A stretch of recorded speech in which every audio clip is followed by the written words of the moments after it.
విడు మొరటోడు అని వాళ్ళు వీళ్ళు ఎన్నెన్ని అన్న పసి పిల్లవాడు నవ్వాడు.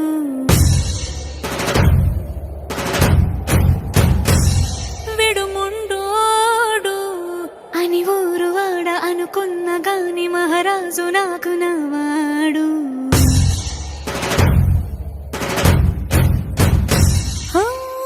మాట పెడుసైనా మనసులో వెన్న రాయిలా ఉన్నవాడిలోన దేవుడెవరికి తెలుసును నాకన్నా.